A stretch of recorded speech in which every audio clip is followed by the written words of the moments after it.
Hello friends, welcome to दृष्टि IQ। आज की वीडियो के अंदर हम लोग कवर करेंगे जुलाई महीने के दूसरे सप्ताह की मोस्ट इम्पॉर्टेंट करंट अफेयर्स। तो यहाँ पर हम लोग 8 से लेकर के 14 जुलाई के बीच में करंट अफेयर्स के जितने भी महत्वपूर्ण क्वेश्चंस बने हैं वो सारे हम लोग इस वीडियो के अंदर कवर करने वाले हैं।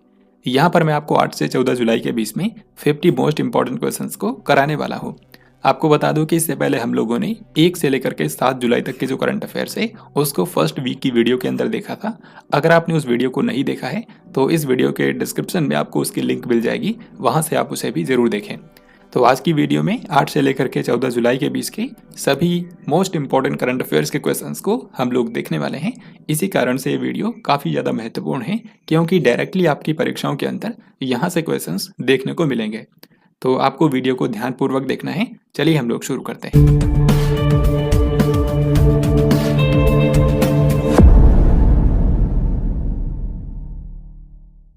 तो सबसे पहला क्वेश्चन आप लोगों के सामने है, निम्न में से किसे प्रतिष्ठित लोकमान्य तिलक पुरस्कार 2023 से सम्मानित किया जाएगा?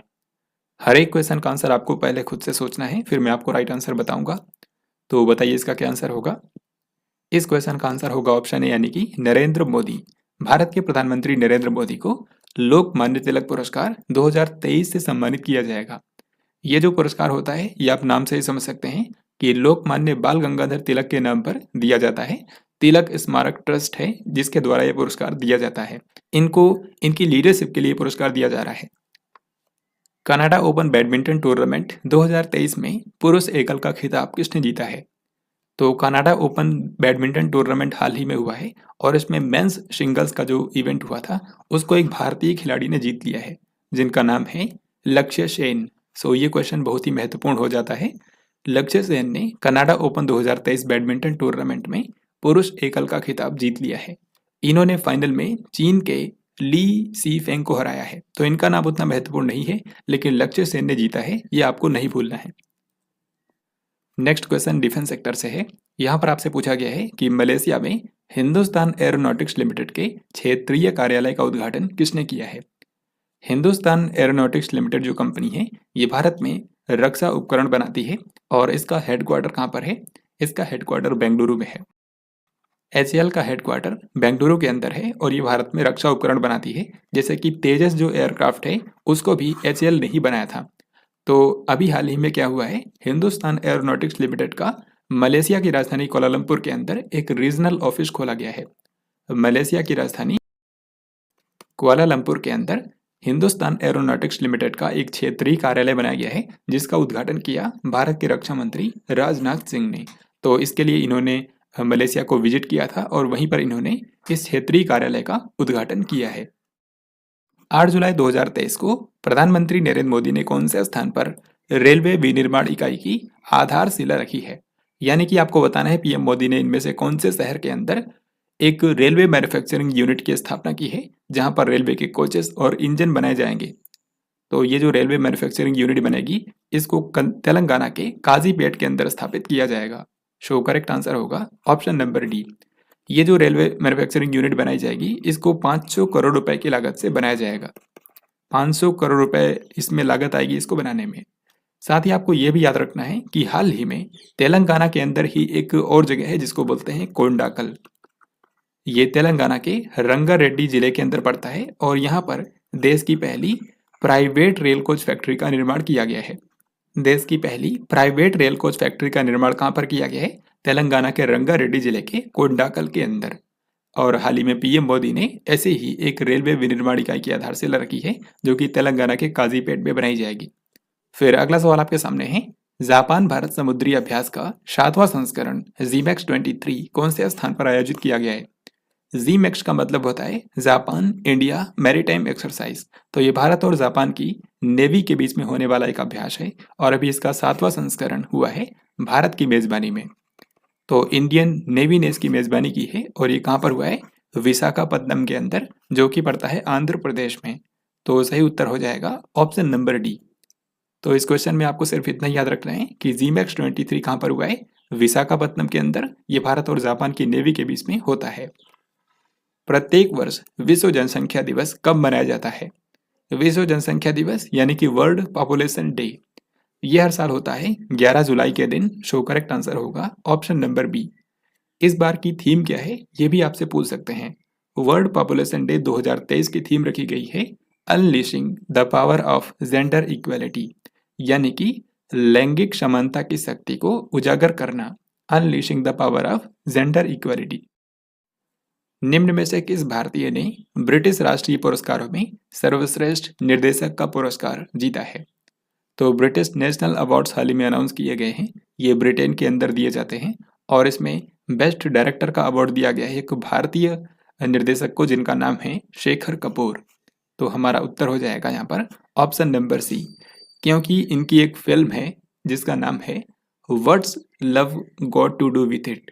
तो ये जो फिल्म है ये भारत, अमेरिका और ब्रिटेन के अंदर भी रिलीज हुई थी। तो वहाँ पे इसको, वहाँ का जो ब्रिटिश नेशनल अवार्ड्स है उसमें इसको टोटल 4 अवार्ड मिले हैं। एक तो बेस्ट डायरेक्टर का अवार्ड मिला है, इसी तरीके से बेस्ट ब्रिटिश फिल्म का अवार्ड भी मिला है, बेस्ट स्क्रीन प्ले और बेस्ट सपोर्टिंग एक्टर का अवार्ड भी इसी फिल्म को मिला है। तो टोटल इस फिल्म ने 4 अवार्ड जीते हैं इस बार के ब्रिटिश नेशनल अवार्ड्स के अंदर। तो आपको याद रखना है इसके डायरेक्टर कौन है, Shekhar Kapoor. Global fire power index 2023 के अनुसार किस देश के पास दुनिया की चौथी सबसे शक्तिशाली सेना है? तो ग्लोबल फायर पावर नाम की एक संस्था है जिसने हाल ही में ये इंडेक्स निकाला है।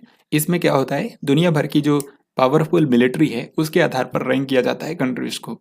तो दुनिया की जो सबसे शक्तिशाली सेना है वो आप सभी जानते हैं कि अमेरिका के पास में है। फिर सेकंड नंबर पर दुनिया की जो सबसे शक्तिशाली सेना है वो है रसिया के पास में। तीसरे नंबर पर कौन सा कंट्री आएगा? तीसरे नंबर पर है चाइना और चौथे नंबर पर आता है अपना भारत। तो इस क्वेश्चन में यही पूछा गया है कि दुनिया की चौथी सबसे शक्तिशाली सेना कौन से देश के पास में है? तो उसका आंसर होगा ऑप्शन सी, यानी कि अपना भारत। यहाँ पर मैं आपको दिखाता हूँ, इसमें टॉप कंट्रीज की लिस्ट है। सबसे ज़्यादा शक्तिशाली सेना अमेरिका के पास में है, फिर सेकंड नंबर पर रूस, तीसरे पर चाइना, चौथे पर अपना भारत देश, फिर उसके बाद ब्रिटेन, फिर दक्षिण कोरिया और 7वें नंबर पर है पाकिस्तान। नवंबर 2023 में तीसरा विश्व हिंदू सम्मेलन कौन से शहर में आयोजित किया जाएगा? तो नवंबर महीने में विश्व हिंदू सम्मेलन का तीसरा संस्करण होने वाला है और ये आयोजित किया जाएगा थाईलैंड की राजधानी बैंकॉक के अंदर।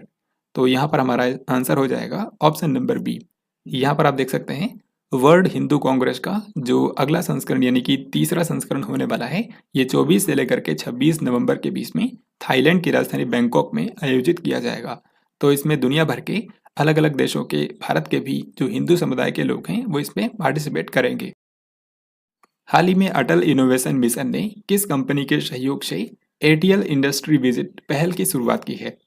तो भारत में नवाचारों को बढ़ावा देने के लिए नीति आयोग ने ही अटल इनोवेशन मिशन की शुरुआत की थी और इसी मिशन ने हाल ही में एटीएल इंडस्ट्री विजिट नाम से एक इनिशिएटिव शुरू किया है, जिसका मेन मकसद ये है कि जो भारत के स्टूडेंट्स हैं उनको जो अत्याधुनिक फैक्ट्रियां हैं उनमें किस तरीके से मैन्युफैक्चरिंग होती है, नई टेक्नोलॉजीज का इस्तेमाल किया जाता है, तो उनको इंडस्ट्री का एक विजिट देने के लिए ये शुरू की गई है एटीएल इंडस्ट्री विजिट पहल।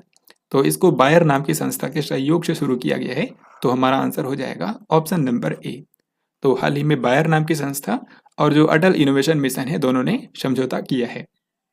नेक्स्ट क्वेश्चन में पूछा गया है कि फ्लिपकार्ट ने अपने ग्राहकों को व्यक्तिगत ऋण की सुविधा प्रदान करने के लिए किस बैंक के साथ में साझेदारी की है? तो फ्लिपकार्ट जो कि एक ई कॉमर्स कंपनी है, इसने हाल ही में अपने जो कस्टमर्स हैं उनको व्यक्तिगत ऋण की सुविधा प्रदान करने के लिए एक्सिस बैंक के साथ में समझौता किया है। यानी कि जो फ्लिपकार्ट है वो अपने प्लेटफॉर्म के ऊपर पर्सनल लोन देने की सुविधा भी प्रदान करेगा और इसमें फ्लिपकार्ट ने योजना बनाई है कि 5 लाख रुपए तक के पर्सनल लोन जो है वो ऑफर किए जाएंगे कस्टमर्स को।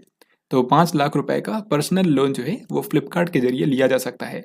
तो इसके लिए फ्लिपकार्ट ने एक्सिस बैंक जो कि एक भारत की प्राइवेट बैंक है इसके साथ में साझेदारी की है। 6 से लेकर के 8 जुलाई तक लोकसभा अध्यक्ष ओम बिरला के नेतृत्व में भारत का जो संसदीय प्रतिनिधि मंडल है उसने किस देश का दौरा किया है? तो मंगोलिया के जो संसद के अध्यक्ष हैं उन्होंने भारतीय प्रतिनिधि मंडल को इनवाइट किया था। तो इसी कारण से हाल ही में लोकसभा के जो अध्यक्ष हैं यानी कि ओम बिरला, उनके नेतृत्व में भारत के एक संसदीय प्रतिनिधि मंडल ने मंगोलिया का दौरा किया है। तो सही उत्तर हो जाएगा ऑप्शन डी यानी कि मंगोलिया। मंगोलिया जो कंट्री है ये एशिया महाद्वीप में है और चीन और रूस के बीच में पड़ता है। यहाँ का जो गोबी डेजर्ट है वो काफ़ी फेमस है। मंगोलिया की राजधानी है उलान बटोर। नई दिल्ली में आयोजित जीएसटी परिषद की 50वीं बैठक की अध्यक्षता किसने की है? तो जीएसटी यानी कि गुड्स एंड सर्विसेज टैक्स। तो जीएसटी जो काउंसिल है इसकी अध्यक्षता की जाती है भारत के वित्त मंत्री के द्वारा, जो कि है निर्मला सीतारमण। तो इन्हीं की अध्यक्षता में नई दिल्ली के अंदर जीएसटी परिषद की हाल ही में 50वीं बैठक आयोजित की गई है।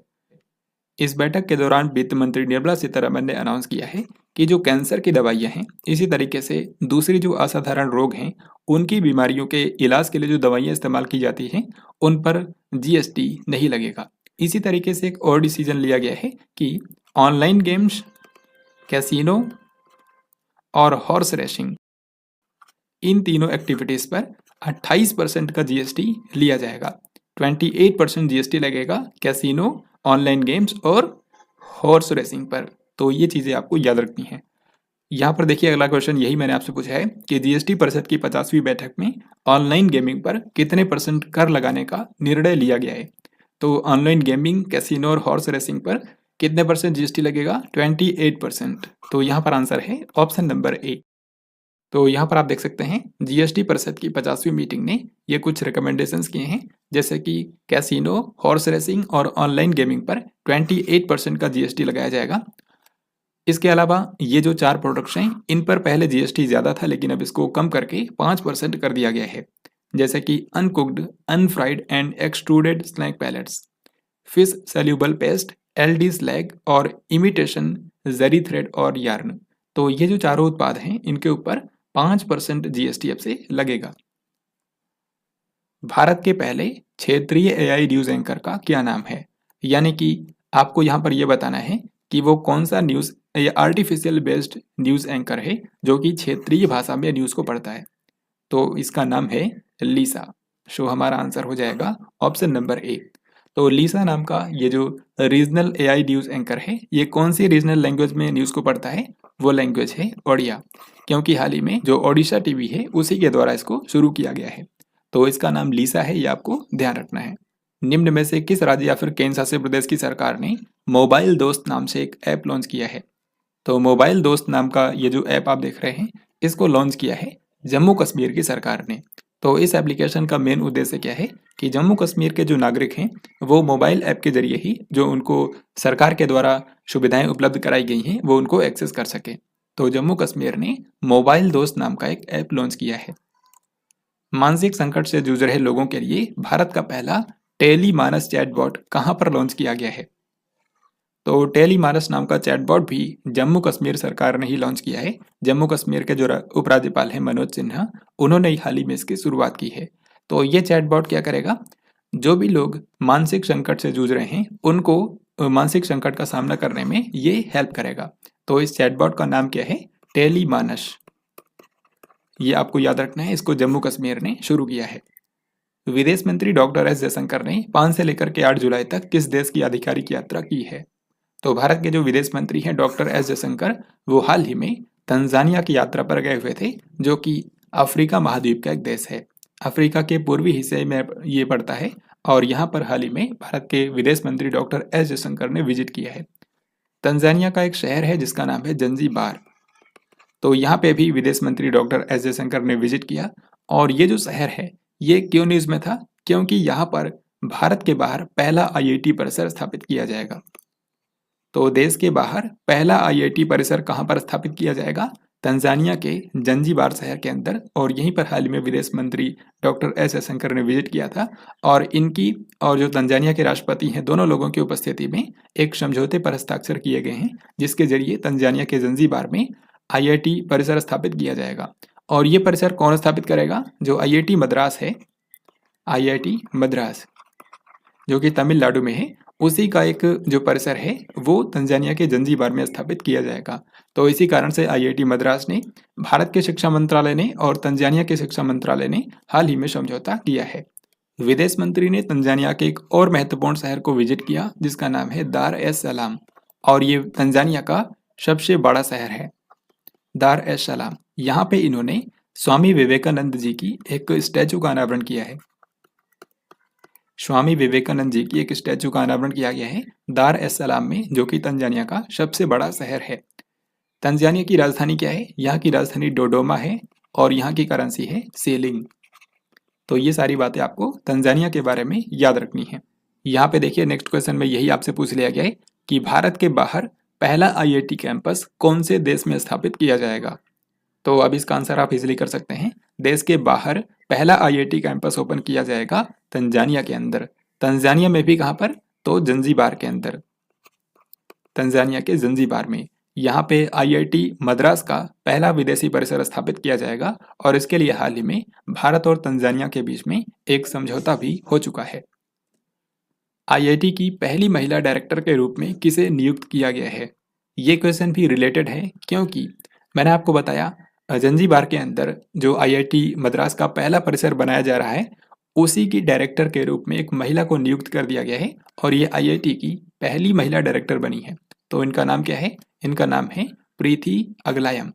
प्रीति अगलायम ये आईआईटी की पहली महिला डायरेक्टर बन गई है।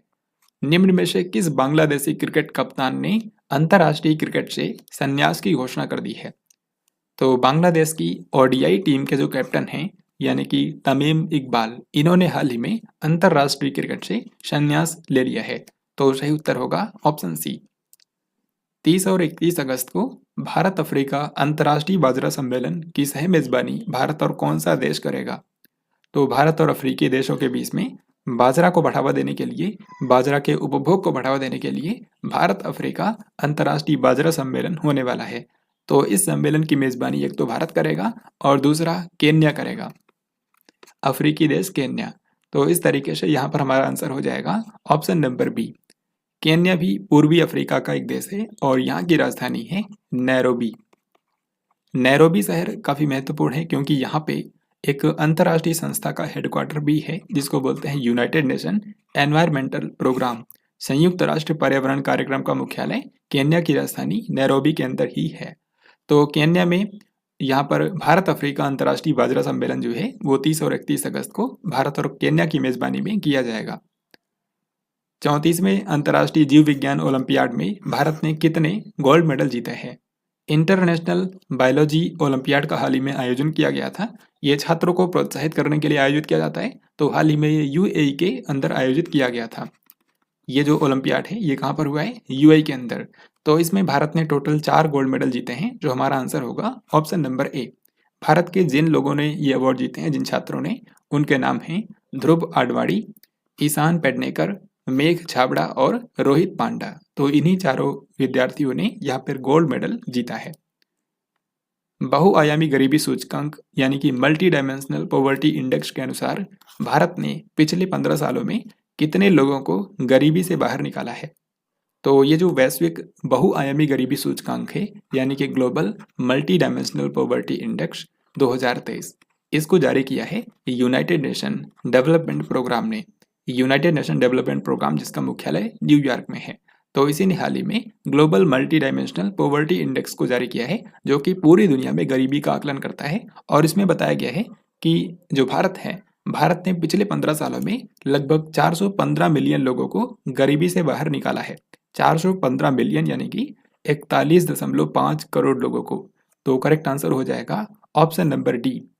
हालांकि आपको बता दूं अभी भी इतने लोगों को 15 सालों में गरीबी से निकालने के बाद भी अभी के समय भारत के अंदर लगभग 230 मिलियन लोग बहुआयामी गरीबी में जी रहे हैं और ये पूरी दुनिया में किसी भी कंट्री में सबसे ज़्यादा है। यानी कि सबसे ज़्यादा लोग अगर किसी देश में बहुआयामी गरीबी में जी रहे हैं तो अपना भारत है। भारत की आबादी भी दुनिया में सबसे ज़्यादा है एज पर यूनाइटेड नेशंस। यहाँ पर आप देख सकते हैं इस रिपोर्ट के अंदर बताया गया है कि दुनिया में 1.1 बिलियन जो लोग हैं वो बहुआयामी गरीबी में जी रहे हैं। यानी कि दुनिया का लगभग 18% ये कवर करता है, 1.1 बिलियन लोग।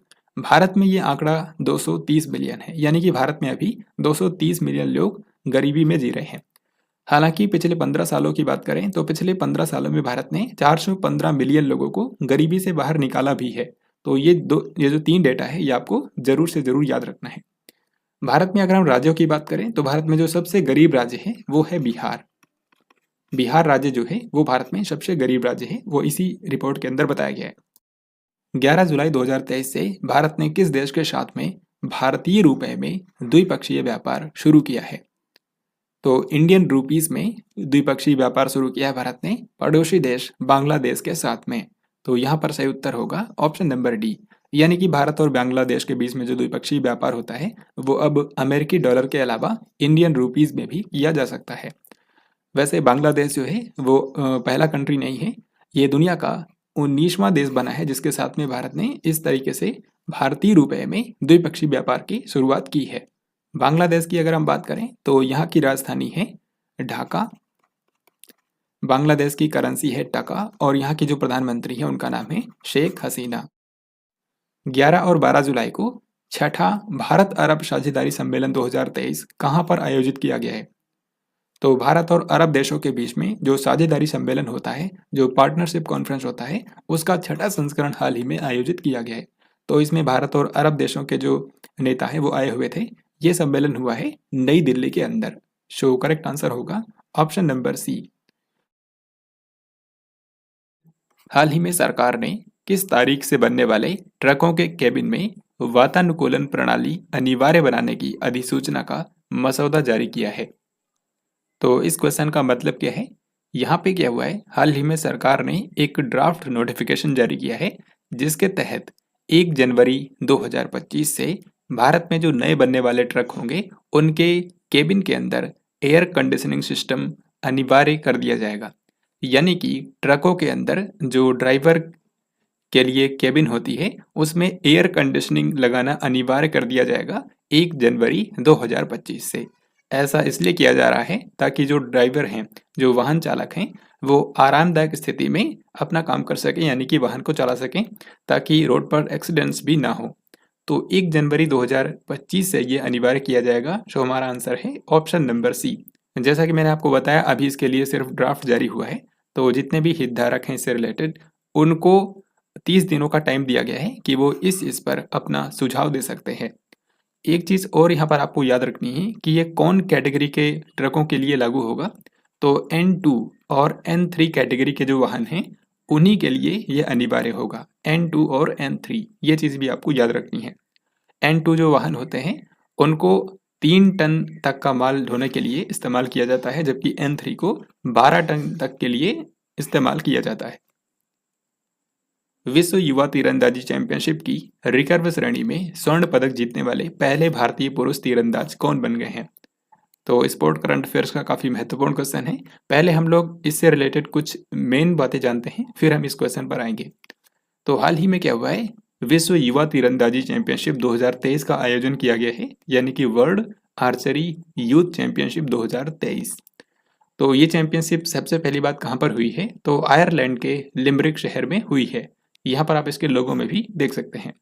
तो इस बार की चैंपियनशिप जो हुई है इसमें महिलाओं और पुरुषों दोनों के लिए ही रिकर्व और कंपाउंड ये 2 कैटेगरी में आयोजित किए गए थे इवेंट्स। तीरंदाजी के अंदर ये जो रिकर्व और कंपाउंड होता है इसमें क्या फ़र्क होता है? इनमें बस धनुष का फ़र्क होता है। यहाँ पर आप देख भी सकते हैं ये एक रिकर्व धनुष है जबकि ये एक कंपाउंड धनुष है। तो दोनों के लिए ही यहाँ पर इवेंट आयोजित किए गए थे। और अंडर 21 यानी कि 21 साल से कम उम्र के खिलाड़ी और अंडर 18 दोनों के लिए ही यहाँ पर आयोजित किए गए थे इवेंट्स। तो इस पूरे टूर्नामेंट के दौरान भारत ने कुल मिलाकर के 11 मेडल जीते हैं। भारत ने कुल कितने मेडल जीते हैं? 11, जिनमें से 6 तो गोल्ड मेडल हैं, 1 सिल्वर और 4 ब्रॉन्ज मेडल। यहाँ पे भारत को जो 6 स्वर्ण पदक मिले हैं इनमें जिन खिलाड़ियों ने इंडिविजुअल कैटेगरी के अंदर मेडल जीता है उनके बारे में मैं आपको बताता हूँ। तो ये 3 खिलाड़ी हैं जिनके नाम आपको याद रखने हैं। पार्थ शालुंखे, इन्होंने रिकर्व श्रेणी के अंदर मेंस इंडिविजुअल का खिताब जीता है और ये पहली बार है जब किसी पुरुष तीरंदाज ने रिकर्व श्रेणी के अंदर गोल्ड मेडल जीता है। तो इनका नाम क्या है? पार्थ शालुंखे। फिर यहाँ पर आप देख सकते हैं प्रियांश जो हैं इन्होंने कंपाउंड मेंस इंडिविजुअल के अंदर गोल्ड मेडल जीता है। अदिति गोपीचंद स्वामी ने कंपाउंड वुमेन्स के अंदर इंडिविजुअल के अंदर गोल्ड मेडल जीता है। तो अब हम लोग क्वेश्चन पर वापस आते हैं। यहाँ पर पूछा गया था विश्व युवा तीरंदाजी चैंपियनशिप की रिकर्व श्रेणी में गोल्ड मेडल जीतने वाले पहले भारतीय आर्चर कौन बन गए हैं? तो इनका नाम है पार्थ शालुंखे। पार्थ शालुंखे यानी कि ऑप्शन सी यहाँ पर सही हो जाएगा। आप यहाँ पर फोटो में देख सकते हैं ये है पार्थ शालुंखे जिन्होंने रिकर्व बो को लिया हुआ है, रिकर्व धनुष को पकड़ा हुआ है। अंतर्राष्ट्रीय वित्तीय सेवा केंद्र प्राधिकरण यानी कि IFSCA जिसका फुल फॉर्म होता है international financial services centres authority. तो ये जो संस्था है ये क्या करती है, भारत के अंदर जो फाइनेंशियल सर्विस सेंटर्स हैं उनको रेगुलेट करता है, और इसका हेडक्वार्टर जो है वो गिफ्ट सिटी गांधीनगर में है। गुजरात के गांधीनगर में ही गिफ्ट सिटी का निर्माण किया जा रहा है और वहीं पर इसका हेडक्वार्टर भी मौजूद है। तो इसके अगले अध्यक्ष के रूप में चुना गया है के रामा रमन को, के राजा रमन। तो यहाँ पर हमारा आंसर है ऑप्शन नंबर सी। आपको बता दूं कि ये जो संस्था है ये सन 2020 में बनाई गई थी, और जो इसके पहले अध्यक्ष बने थे उनका नाम था इंजेती श्रीनिवास, और अब इनके बाद जो दूसरे इसके अध्यक्ष बनने वाले हैं उनका नाम है के राजा रमन। निम्न में से किस देश ने अपना पहला open source desktop operating system launch किया है, जिसे ओपन काइलिन 1.0 नाम दिया गया है? तो आप सभी लोग जानते हैं कि जिस तरीके से मोबाइल फोन्स का जो सबसे पॉपुलर ऑपरेटिंग सिस्टम है उसका नाम है एंड्रॉयड। तो एंड्रॉयड एक ऑपरेटिंग सिस्टम है जो कि मोबाइल के लिए है। इसी तरीके से कंप्यूटर्स के लिए जो सबसे फेमस ऑपरेटिंग सिस्टम है उसका नाम है विंडोज़, माइक्रोसॉफ्ट विंडोज़, जिसको अमेरिका की माइक्रोसॉफ्ट कंपनी ने डेवलप किया था। तो ये तो अमेरिका की कंपनी है माइक्रोसॉफ्ट जिसने विंडोज़ को बनाया था कंप्यूटर्स के लिए। इसी तरीके से हाल ही में क्या हुआ है, जो चीन कंट्री है इसने अमेरिकी जो कंपनियां हैं उन पर निर्भरता को कम करने के लिए अपना खुद का open source desktop operating system launch किया है, जिसका नाम है ओपन काइलिन 1.0। यहाँ पर आप इसको देख भी सकते हैं। तो ये विंडोज़ के जैसे ही कंप्यूटर्स पर काम करेगा। ब्रिटिश फार्मूला 1 ग्रैंड प्रिक्स 2023 किसने जीता है? तो ये एक फार्मूला 1 रेस थी जिसका हाल ही में आयोजन किया गया था ब्रिटेन के अंदर, और इसको जीता है मैक्स वर्स्टापन ने। मैक्स वर्स्टापन ने ही इस साल की सबसे ज़्यादा रेस जीती हैं। अब तक इन्होंने टोटल 8 रेस जीती हैं। आपको बता दूं इस साल टोटल 10 रेस अभी तक हो चुकी हैं और 10 में से 8 रेस को अकेले मैक्स वर्स्टापन ने ही जीता है। अब 8 के अलावा जो 2 रेस बच जाती हैं इनके नाम आपको ज़रूर याद रखने हैं, और ये मैंने आपको कई बार बताया भी है, फिर से मैं आपको रिवाइज कराता हूँ। तो इनमें से एक तो है सऊदी अरब ग्रैंड प्रिक्स, और दूसरी है अजरबैजान ग्रैंड प्रिक्स। इन दोनों को एक ही खिलाड़ी ने जीता है, एक ही ड्राइवर ने जीता है, जिनका नाम है सर्जियो परेज जो हैं ये मैक्सिको के फार्मूला 1 रेसर हैं और इन्होंने इस साल की 2 रेस जीती हैं, सऊदी अरेबियन ग्रैंड प्रिक्स और अजरबैजान ग्रैंड प्रिक्स। तो बस इन्हीं 2 को आपको याद रखना है, बाकी कोई भी पूछा जाएगा तो आपको लगाना है मैक्स वर्स्टापन। अमेरिका की एक निवेश बैंक है जिसका नाम है गोल्डमैन सैक्स। आपको बताना है कि इसके अनुसार भारत कौन से साल तक दुनिया की दूसरी सबसे बड़ी अर्थव्यवस्था बन सकता है? तो गोल्डमैन सैक्स ने अनुमान लगाया है कि भारत जो है साल 2075 तक दुनिया की दूसरी सबसे बड़ी अर्थव्यवस्था बन सकता है। तो करेक्ट आंसर यहाँ पर होगा हमारा ऑप्शन नंबर सी। यहाँ पर आपके सामने एक ग्राफ में दिखाया गया है कि किस तरीके से आने वाले समय में भारत की जो अर्थव्यवस्था है वो आगे बढ़ने वाली है, और 2075 तक भारत जो है दुनिया की दूसरी सबसे बड़ी अर्थव्यवस्था बन जाएगा। उस वक्त चाइना जो है वो दुनिया की सबसे बड़ी अर्थव्यवस्था होगी, और फिर भारत होगा, फिर उसके बाद अमेरिका। और अभी के समय की अगर हम बात करें तो अभी के समय जो है भारत है वो दुनिया की 5वीं सबसे बड़ी अर्थव्यवस्था है। ये बात भी आपको याद रखनी है। फिर अगले क्वेश्चन में आपको बताना है जिला प्रदर्शन ग्रेडिंग सूचकांक 2021-22 में देश के कितने जिलों को रैंक किया गया है? तो हाल ही में भारत सरकार का जो शिक्षा मंत्रालय है उसके अंतर्गत स्कूली शिक्षा विभाग ने जिला स्तर पर जो भारत के हर एक जिले हैं वहाँ पे स्कूली शिक्षा प्रणाली को रैंक करने के लिए प्रदर्शन ग्रेडिंग सूचकांक को जारी किया है। इसको इंग्लिश में बोलते हैं district level performance grading index. तो इसमें क्या होता है, भारत के हर एक जिले को उसके स्कोर के आधार पर 10 में से कोई एक ग्रेड दिया जाता है। सबसे जो अच्छा ग्रेड है वो है दक्ष, जो कि इस बार किसी भी जिले को नहीं मिला है, और सबसे जो निचला ग्रेड है वो है आकांक्षी 3। तो यहाँ पे टोटल 748 जिलों को रैंक किया गया है, जो हमारा आंसर हो जाएगा ऑप्शन नंबर डी। आपको बता दूं कि जो शुरू के 2 ग्रेड हैं यानी कि दक्ष और उसके बाद दूसरा है उत्कर्ष। दक्ष और उत्कर्ष में कोई भी भारत का जिला नहीं आया है, यानी कि भारत के किसी भी जिले ने जो टॉप 2 ग्रेड्स हैं उनको हासिल नहीं किया है। और तीसरे नंबर पर जो है अति उत्तम जो ग्रेड है वो तीसरे नंबर पर आता है, और इसमें भारत के 51 जिले आए हैं, यानी कि इन्हीं का प्रदर्शन जो है वो सबसे बेहतर रहा है। लेकिन अगर आपसे पूछा जाए कि सबसे बेहतर परफॉर्मेंस कौन से जिले की रही है, तो वो है पंजाब का एक जिला। पंजाब के जिस जिले ने इसमें टॉप किया है उसका नाम है बरनाला। तो पंजाब का जो बरनाला जिला है इसने सबसे बेहतरीन प्रदर्शन किया है और इसका जो स्कोर है वो है 468, जो कि सभी जिलों में 748 जिलों में सबसे ज़्यादा है। तो ये कुछ बातें आपको याद रखनी है इस बार के इंडेक्स के बारे में। यहाँ पर आप इस रिपोर्ट को देख भी सकते हैं, performance grading index for districts of India PGID। इसकी कंबाइंड रिपोर्ट जारी हुई है 2020-21 और 2021-22 के लिए, यानी कि पिछले 2 सालों के लिए ये एक साथ ही कंबाइंड रिपोर्ट जारी हुई है। तो इसमें 2020-21 का भी डेटा है और 2021-22 का भी डेटा है।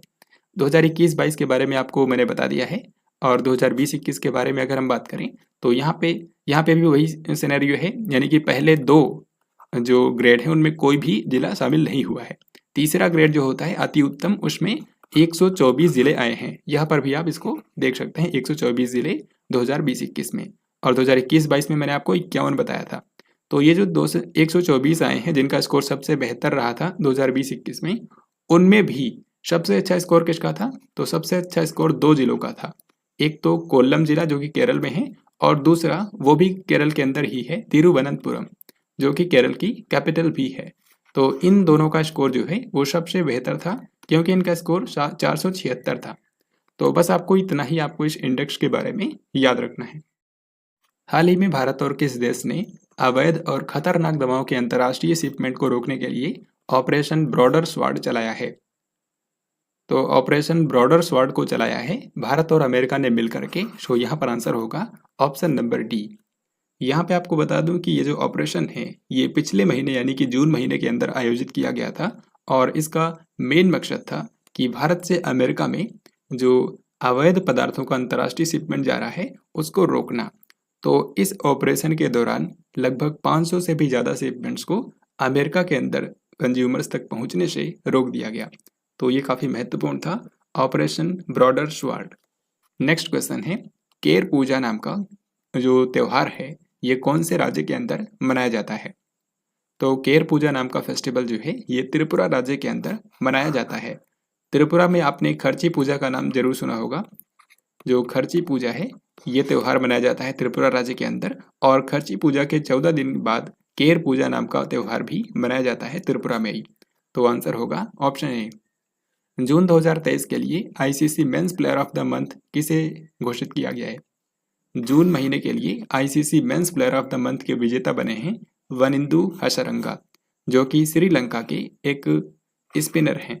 तो यहाँ पर आंसर है ऑप्शन नंबर बी। इसी तरीके से महिलाओं में भी पूछा जा सकता है कि जून 2023 के लिए ICC women's player of the month के रूप में किसको नामित किया गया है? तो महिलाओं में ये सम्मान दिया गया है एशले गार्डनर को। और एशले गार्डनर जो हैं यहाँ पर आप इनको देख सकते हैं, ये ऑस्ट्रेलिया की ऑलराउंडर क्रिकेटर हैं। तो करेक्ट आंसर होगा ऑप्शन नंबर बी। अमेरिका की 100 सबसे अमीर स्वनिर्मित महिलाओं की फोर्ब्स 2023 की सूची में भारतीय मूल के बिजनेस लीडर कितने हैं?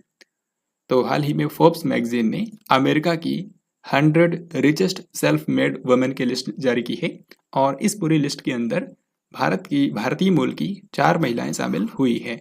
तो यहाँ पर आंसर है ऑप्शन नंबर डी। आप यहाँ पर पिक्चर में भी इनको देख सकते हैं, और इनके नाम हैं, एक तो जयश्री उल्लाल हैं जिनकी रैंक है 15वीं, नीरजा सेठी की रैंक है 25वीं, नेहा नारखेड़े ये 50वें नंबर पर हैं, और इंदिरा नुई जो कि पेप्सिको की पूर्व CEO भी हैं, ये 77वें नंबर पर थी। तो इन्हीं 4 महिलाओं को, ये भारतीय मूल की महिलाएं हैं जिनको इस लिस्ट में जगह मिली है। अगर आपसे पूछा जाता है कि इस पूरी लिस्ट में नंबर 1 पर कौन था, तो वो थी एक अमेरिकी अरबपति जिनका नाम है डायने हेंड्रिक्स। डायने हेंड्रिक्स जो हैं वो नंबर 1 पर थी। हाल ही में किस राज्य ने ऐसा निर्णय दिया है जिससे सरकारी कर्मचारियों को दुर्गम क्षेत्र में 3 से लेकर के 5 साल तक सेवा करनी होगी? तो हाल ही में असम के मुख्यमंत्री हिमंता बिस्वा शर्मा के नेतृत्व में असम की कैबिनेट ने यह डिसीजन लिया है, जिसके तहत राज्य के अंदर जो भी गवर्नमेंट सर्वेंट्स हैं उनको राज्य के जो भी भौगोलिक दृष्टि से दुर्गम क्षेत्र हैं जहां पर जाना मुश्किल है, वहां पे 3 से लेकर के 5 साल तक सर्विस देनी होगी। तो असम कैबिनेट ने यह डिसीजन लिया है। तो हमारा आंसर है ऑप्शन नंबर ए। हाल ही में किस राज्य की सरकार ने अंत्योदय श्रमिक सुरक्षा योजना का पायलट प्रोजेक्ट शुरू किया है। अंत्योदय श्रमिक सुरक्षा योजना जो है इसको गुजरात सरकार ने शुरू किया है। तो हमारा आंसर होगा ऑप्शन नंबर सी। और जैसा कि इसके नाम से ही स्पष्ट है, श्रमिकों यानी कि मजदूरों के सामाजिक सुरक्षा सुनिश्चित करने के लिए इसको शुरू किया गया है। बेसिकली इसमें क्या होगा, अगर किसी भी मजदूर की किसी दुर्घटना में डेथ हो जाती है तो उसको 10 लाख रुपए आर्थिक सहायता के रूप में दिए जाएंगे। उसको 10 लाख रुपए दिए जाएंगे। दुर्घटना में आंशिक विकलांगता की स्थिति पर भी 10 लाख रुपए दिए जाएंगे आर्थिक सहायता के रूप में। तो इसको गुजरात सरकार ने शुरू किया है। तो हमारा आंसर होगा ऑप्शन नंबर बी। गुजरात के जो मुख्यमंत्री हैं भूपेंद्र भाई पटेल, उन्होंने हाल ही में गुजरात के खेड़ा जिले के नाडियाद से इसको शुरू किया है। नाडियाद नाम का जो टाउन है खेड़ा जिले में, वहां से इन्होंने इसको शुरू किया है। हाल ही में किस भारतीय ग्रैंड मास्टर ने 5 बार के विश्व चैंपियन विश्वनाथन आनंद को हरा दिया है? तो यहाँ पर आप देख सकते हैं, हाल ही में एक टूर्नामेंट हुआ था क्रोएशिया के अंदर जिसका नाम है super United rapid and blitz Croatia 2023।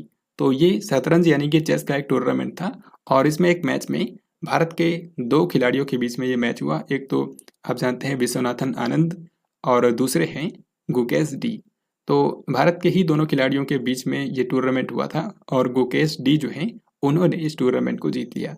यानी कि विश्वनाथन आनंद जो कि भारत के 5 बार के वर्ल्ड चैंपियन हैं, उनको इन्होंने पहली बार हराया है। तो यहाँ पर आंसर हो जाएगा ऑप्शन नंबर बी। हाल ही में किस राज्य की कैबिनेट ने संविधान की 8वीं अनुसूची में कुई भाषा को शामिल करने के प्रस्ताव को मंजूरी दे दी है? तो कुई जो भाषा है ये ओडिशा राज्य की एक लोकल लैंग्वेज है और इसको भारतीय संविधान की 8वीं अनुसूची में शामिल करने के लिए ओडिशा राज्य की कैबिनेट ने मंजूरी दे दी है। तो यहाँ पर आंसर है ऑप्शन नंबर सी। हालांकि अभी ओडिशा राज्य की कैबिनेट ने इसको मंजूरी दी है। अगर संविधान में शामिल करना है तो संविधान में फिर संशोधन भी करना होगा, तभी इसको शामिल किया जा सकेगा। आप देख सकते हैं संविधान की जो 8वीं अनुसूची है उसमें टोटल 22 भाषाएं हैं। 22 भाषाएं टोटल हैं। जब संविधान बना था तो मूल संविधान में टोटल 14 ही भाषाएं थी, जिनके नाम भी यहाँ पर आप देख सकते हैं। लेकिन बाद के वर्षों में संविधान में संशोधन कर करके टोटल 8 नई भाषाओं को जोड़ा गया और आज के समय टोटल 22 भाषाएं हैं संविधान की 8वीं अनुसूची में। अब ये जो 8 भाषाएं बाद में जोड़ी गई थी, इनके बारे में एग्जाम्स के अंदर फ्रिक्वेंटली क्वेश्चन पूछा जाता है कि कौन सी भाषा को कौन से संविधान संशोधन के जरिए या फिर कौन से साल में जोड़ा गया था।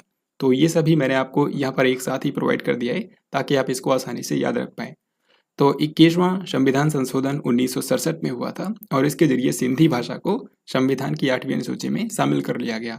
फिर हुआ 71वां संविधान संशोधन 1992 में और इसके जरिए 3 भाषाओं को जोड़ा गया, कोंकणी, मणिपुरी और नेपाली। फिर हुआ 92वां संविधान संशोधन 2004 में और इसके जरिए इन 4 भाषाओं को भी जोड़ दिया गया, एक तो बोडो, फिर डोगरी, फिर मैथिली और संथाली। इसी तरीके से अगर कोई भाषा को भी संविधान की 8वीं अनुसूची में शामिल किया जाता है तो उसके लिए एक नया संविधान संशोधन करना होगा। 13वीं हॉकी इंडिया जूनियर महिला राष्ट्रीय चैंपियनशिप 2023 कौन से राज्य ने जीती है? तो हॉकी इंडिया के द्वारा हाल ही में जूनियर लेवल पर महिलाओं की राष्ट्रीय चैंपियनशिप का आयोजन किया गया था। ये एक हॉकी टूर्नामेंट है, तो इसमें विजेता बना है मध्य प्रदेश। तो यहाँ पर हमारा आंसर है ऑप्शन नंबर डी और मध्य प्रदेश ने फाइनल में झारखंड को हराया है। NFT, AI और मेटावर्स के युग में अपराध और सुरक्षा पर G20 सम्मेलन कहाँ पर आयोजित किया गया? तो ये क्वेश्चन काफ़ी महत्वपूर्ण है। NFT को बोलते हैं non fungible tokens, NFT। AI को बोलते हैं आर्टिफिशियल इंटेलिजेंस और मेटावर्स आप जानते ही हैं आभासी दुनिया।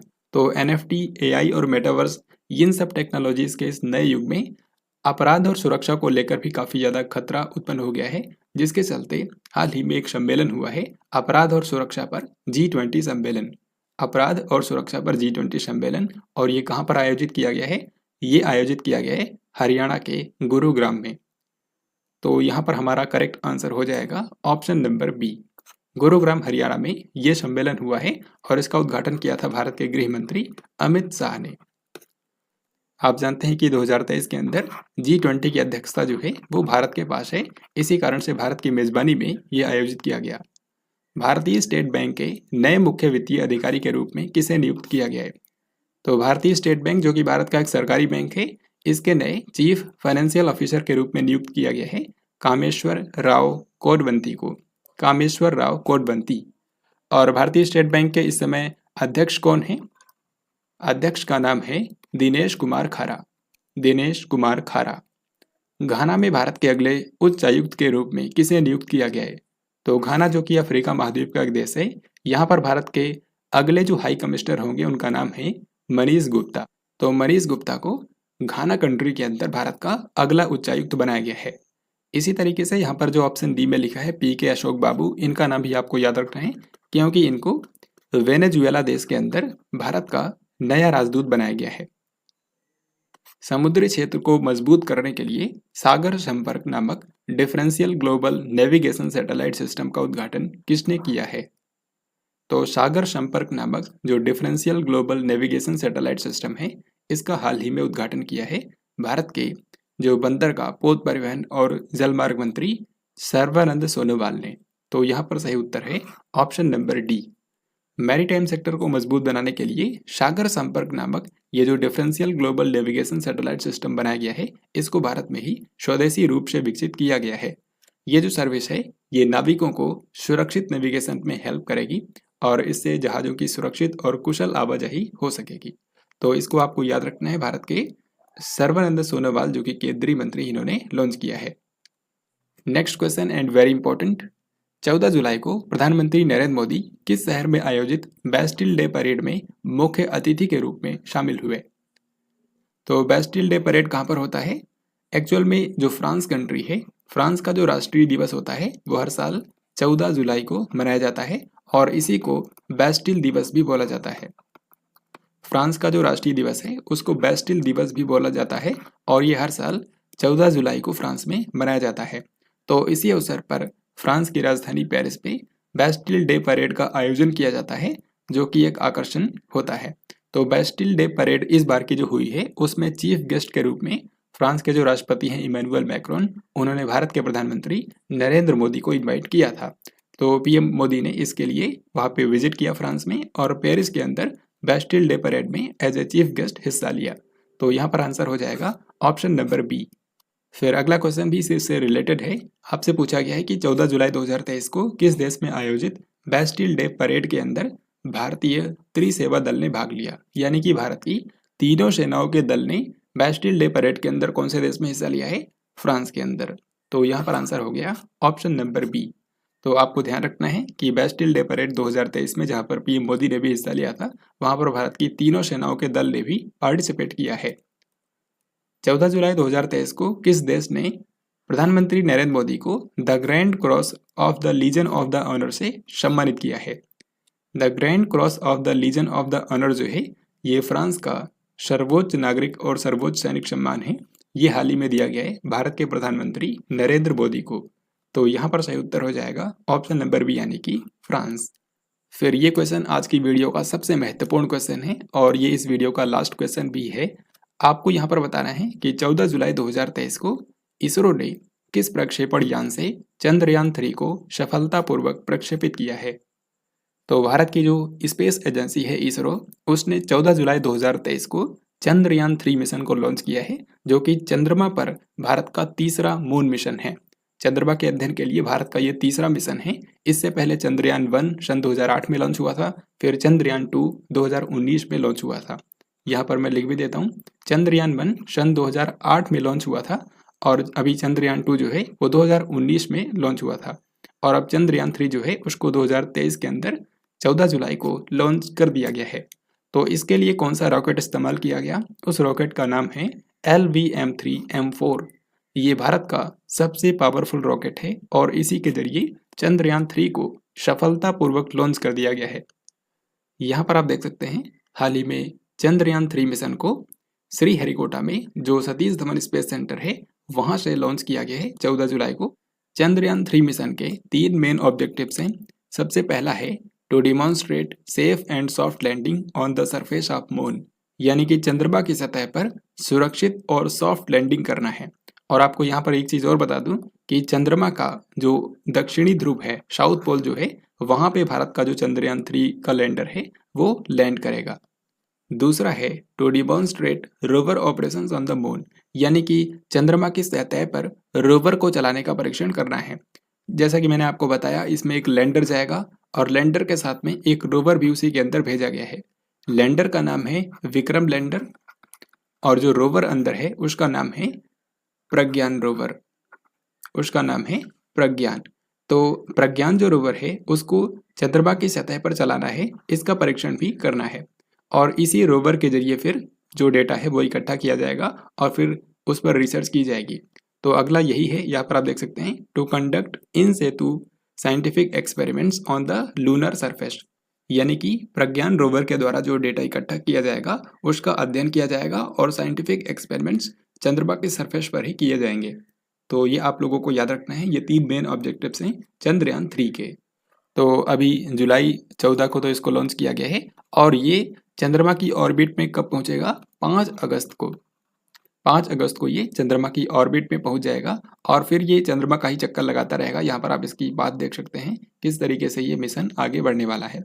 और फिर 23 अगस्त ये वो दिन होगा जब चंद्रमा पर, चंद्रमा के साउथ पोल पर चंद्रयान 3 के लैंडर की सॉफ्ट लैंडिंग करवाई जाएगी।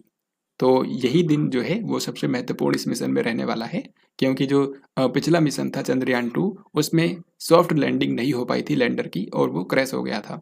हालांकि आपको बता दूं, इस बार के मिशन के सक्सेसफुल होने के 100% चांसेस हैं, क्योंकि जो भी त्रुटियां थी उनको सुधार लिया गया है और इस बार का जो लैंडर है उसको और भी ज़्यादा पावरफुल बनाया गया है। तो फ्रेंड्स, ये था आज का लास्ट क्वेश्चन। आई होप आपने इस वीडियो को ध्यानपूर्वक देखा होगा। अब यहाँ पर मैं आपको इसी वीडियो पर आधारित 2 क्वेश्चंस पूछूंगा जिनके आंसर्स आपको कमेंट बॉक्स में लिख करके ज़रूर बताने हैं। साथ ही कमेंट में आपको ये भी बताना है कि आपको ये वीडियो कैसा लगा है। तो यहाँ पर आपके सामने ये 2 सवाल हैं जिनके आंसर्स आपको कमेंट बॉक्स में लिख करके देने हैं। तो इस तरीके से आज की इस वीडियो के अंदर हम लोगों ने फाइनली जुलाई महीने के दूसरे हफ्ते से करंट अफेयर्स के जो भी महत्वपूर्ण क्वेश्चंस बन सकते थे उन सभी को हम लोगों ने कवर कर लिया है। आई होप आपने इस वीडियो को एंजॉय किया होगा। यहाँ से आपके एग्जाम्स के अंदर क्वेश्चंस जरूर देखने को मिलेंगे, तो इस वीडियो को लाइक और शेयर जरूर करें और अगर आप इस चैनल पर नए हैं तो इस चैनल को जरूर सब्सक्राइब करें, जिससे आपको करंट अफेयर्स में कोई भी प्रॉब्लम नहीं होगी। अगर आपका इस वीडियो से रिलेटेड कोई भी सवाल या सुझाव हो तो कमेंट बॉक्स में लिख करके ज़रूर बताएं। हम लोग जल्दी मिलते हैं किसी अन्य वीडियो के अंदर। तब तक के लिए जय हिंद, वंदे मातरम।